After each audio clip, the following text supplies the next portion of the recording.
Bonjour et bienvenue sur la chaîne Miroir de Lune, consacrée à l'enseignement des 13 mères originelles, qui a été transmis de génération en génération entre femmes de façon orale dans une tribu amérindienne Kiowa, et dont l'invitation aujourd'hui est de vivre cette expérience dans un cercle de femmes chaque cycle lunaire sur une année complète. Alors aujourd'hui, je voulais vous parler plus spécifiquement du cercle de femmes. Alors c'est vrai que lorsque l'on propose cette expérience, les réactions sont parfois mitigées, voire même négatives.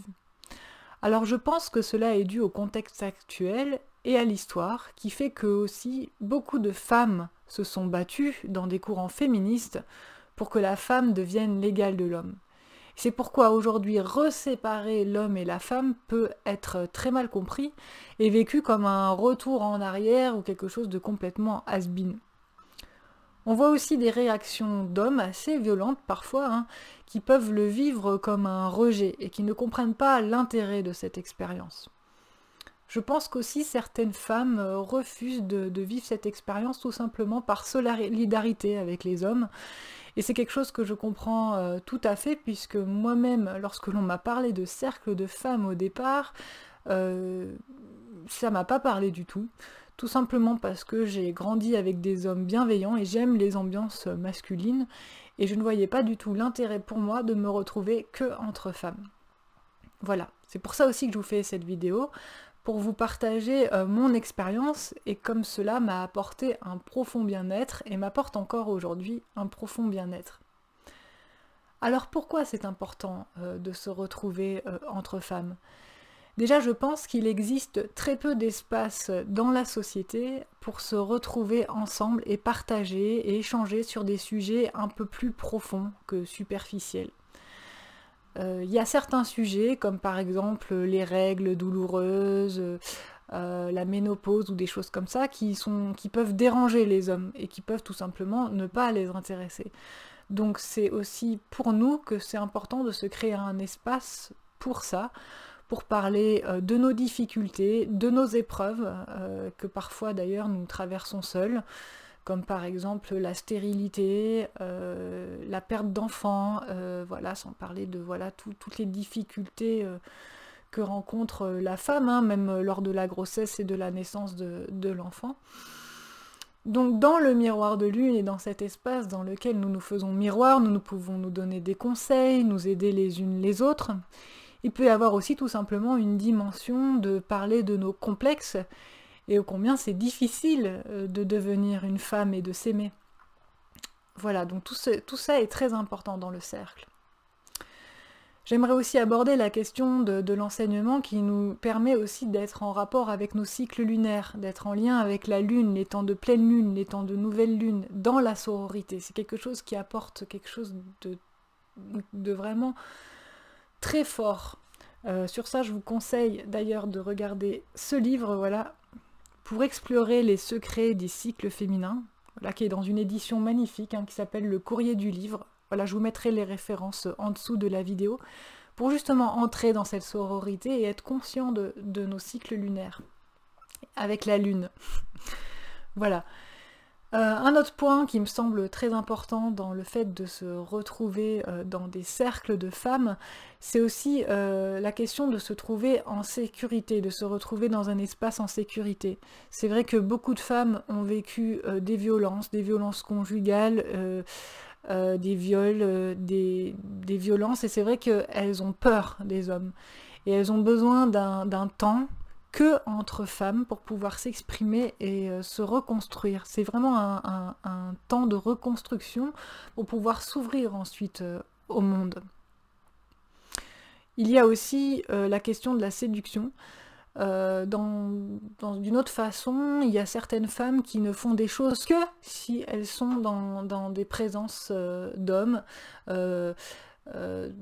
Donc elles portent un masque, elles ont besoin de séduire, d'exister à travers le regard de l'autre. Donc il ne faut pas oublier que c'est un enseignement qui nous amène à rentrer à l'intérieur de nous-mêmes, à poser le masque et à nous rencontrer.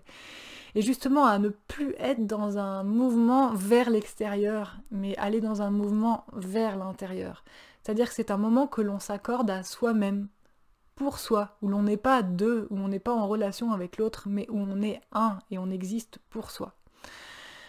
Voilà, et c'est vrai que pour avoir assisté à des cercles mixtes où il y a des présences de couples, ce qui ne veut pas dire pour autant que ce n'est pas beau, j'ai pu observer que le fait que des personnes s'embrassent ou se touchent, se caressent pendant ces temps de réunion, cela peut jouer au niveau de l'énergie, puisque nous ne sommes plus un faisant partie d'un tout, mais deux.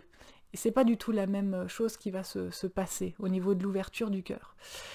D'ailleurs, par rapport à ça, je vais aller bientôt interviewer le couple K, donc en Ardèche, qui est un couple magnifique qui vit l'expérience des 13 mères originelles, du cercle des 13 mères originelles, dans leur couple, mais aussi dans des cercles mixtes et non mixtes. Et je discutais justement avec Yannick et j'étais tout à fait d'accord avec lui sur l'idée que, voilà, d'un côté, nous avons besoin de vivre l'expérience entre mêmes sexes, mais cela aussi est positif pour nous de vivre des expériences avec l'autre sexe. Donc les cercles d'hommes aussi existent, et je pense que le travail qu'il y a à faire entre femmes est aussi important à faire entre hommes. Donc vivre une expérience de cercle d'hommes est aussi importante que le cercle de femmes.